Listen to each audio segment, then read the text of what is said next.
So take heed to that correction. Your goal is not to protect your ego. Your goal is to grow. Paglabanan ang katamaran.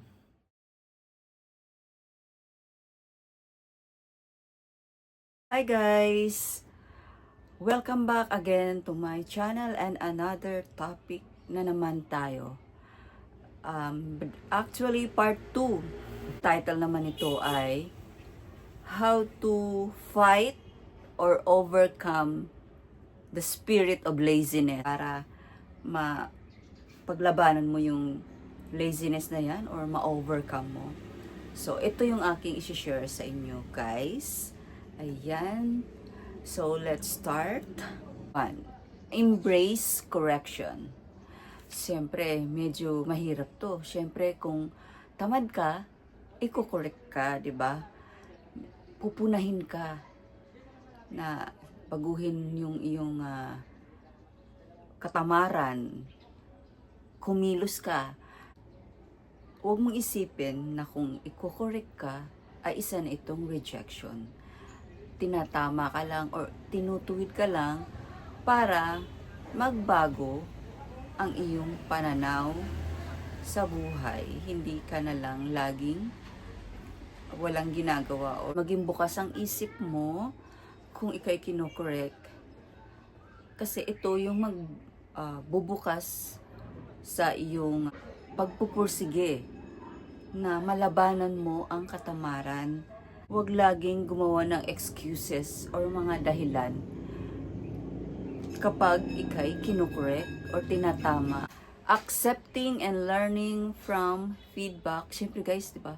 Kapag napapansin ang iyong katamaran, mayroong mga feedback sa iyo, sa iyong personalidad, sa iyong pagkatao na ang tamad mo. So, mayroong feedback.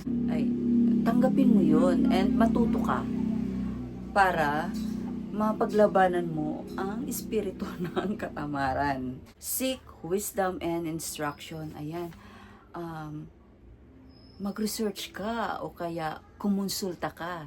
Magtanong-tanong ka sa may mga kaalaman or kumuha ka ng mentor.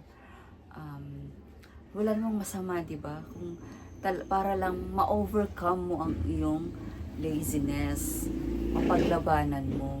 Kasi step by step naman, ma-overcome din yan. Kaya go. Hindi masama kung ikay magtatanong-tanong or kukonsulta sa isang nagbibigay ng advice or seek professional help. Next ay observe diligent role. Ayan. Alam niyo ba guys, ang aking role model ang ay aking ina. Siya yung aking role model kasi ano po siya single mom. Siya yung nagtaguyod sa amin para kami mabuhay, kung ano-ano ang kanyang mga pinasok na trabaho. Or gumagawa siya ng mga, kasi sa probinsya, gumagawa siya ng mga paninda. Halimbawa, turon, banana, Q, suman. Ayan. Ang galing niya nga Marunong siya manahe, marunong siyang maggansilyo, marunong siya magkarpintero. As in, lahat na guys. Ang galing niya magluto. Namiss ko tuloy yung nanay ko bigla. Yes. Yan. Seek a diligent role model.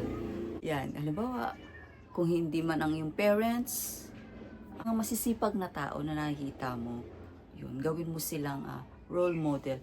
Halimbawa na lang natin yung mga langgam, di ba? Wala naman silang mga leader.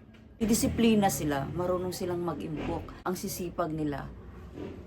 Naghahanda sila para sa season ng tag-ulan. For rainy days, para hindi sila magutom. Diba? Yun na lang ang isa nating halimbawa. Diba? Break down a task into smaller tasks. So, kung meron kang dapat gawin mo na paunti-unti para hindi ka tamarin. Huwag agad sa isang malaking task. Halimbawa, halimbawa na lang natin. Sa inyong bakuran,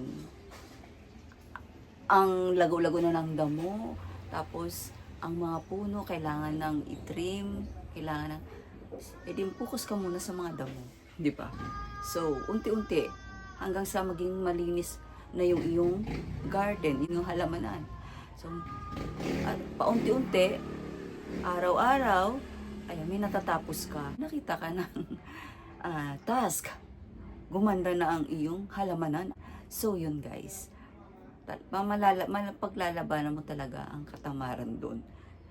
Hindi agad-agad bigla. Kasi tatamarin kapag nakita mo yung garden na parang gubat na, tatamarin ka talaga kung hindi mo i-break siya into small task. Kaya unti-unti lang guys. And then 'di ba na ano natin yung mga distraction. So at saka yung rest, sleep. Kasi yun din ang minsan ng cause ng katamaran. Kasi 'di ba ang bigat-bigat yan ng katawan mo kapag kapag wala ka, kulang ka sa tulog. Tapos hindi ka pinagpapawisan. Kaya kailangan mo ng rest, sleep, and exercise. Ayan. So guys kailangan itulog mo na. Huwag ka na puro sa distraction huwag ka na magpuyat ng magpuyat. Kasi naranasan ko talaga yan. Ang hirap-hirap bumangon. Tapos kapag gising ka na, ayan, ang bigat ng katawan mo. Parang ang tamad talaga, nakakatamad kumilos. Ayan. Exercise din guys. Ayan. So pagdating nga sa exercise, tamad na ako ngayon sa pag-exercise eh. Pero, pag naumpisahan mo, yung katulad ng small task, pagpapawisan ka na ba, walking. Pero pag nag-walking ka, pinagpawisan ka na, parang, alam mo, parang gustong pag-uli, dagdagan, ano pa ba mga susunod na exercise na gagawin ko? Ayan. Kaya, gawin po natin, rest, sleep, and exercise. Ayan. Think about benefits. So, kapag naging masipag ka, ano ba mga benefits ang makukuha mo? Di ba? So, isipin mo yon. Ano nga ba pag naging masipag ako? May mapapala ba ako? So, yun nga ang isipin nyo guys, di ba? Siyempre, malaki ang mapapala mo. Gaganda ang iyong kapaligiran. Magiging maayos ang iyong pakiramdam. At gaganda ang iyong mga pananaw sa buhay.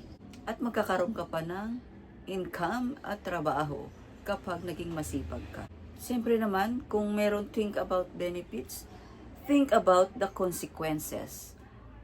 Kung halimbawa naman hindi ka nagsipag, tamad ka lang, ano ba mga consequence na mangyayari sa buhay mo kung mananatili ang katamaran sa iyong buhay? So, get up. Move, guys.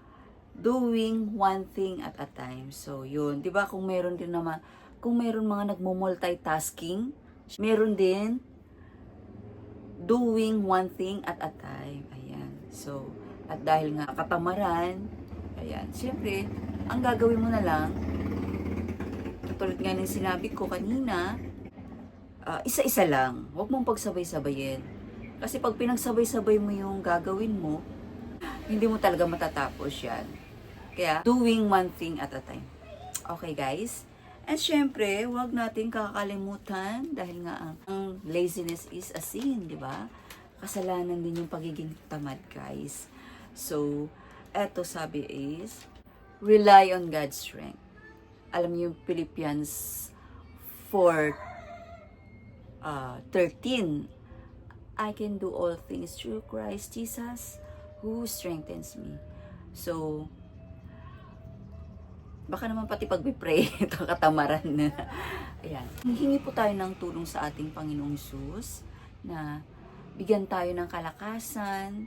So, ipipray po natin yung ma-overcome natin yung laziness. Kasi alam naman po natin ang mangyayari kapag tayo ay nagagapo. Gapo ba? Nagugupo ng katamaran.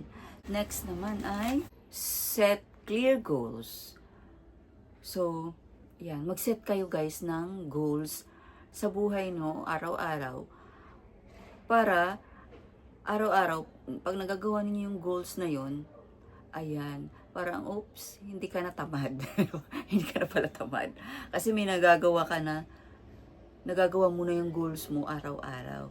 Kahit pa unti-unti, 'di ba? Yung sinasabi na establish, specific, measurable, achievable, relevant, on time, bound, goals with smart goals. So, mag-establish po kayo ng inyong goals every day.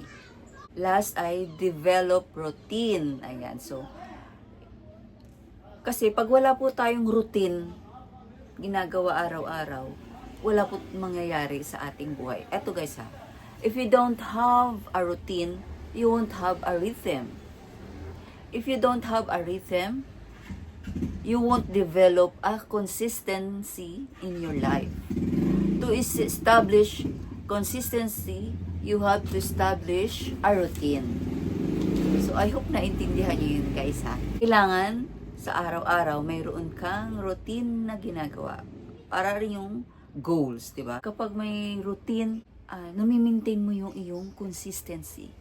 Nawawala ang iyong katamaran doon. Pag naging consistent ka sa iyong routine. Yun guys, I hope may natutunan kayo sa aking ibinahaging video ngayon, how to fight or overcome the spirit of laziness. Yan. So kung nagustuhan niyo po to guys, please give it a thumbs up. And sa mga hindi pa po nakasubscribe, subscribe na po kayo sa aking channel. And don't forget, Jesus loves you so much. So God bless everyone and have a good day. Bye!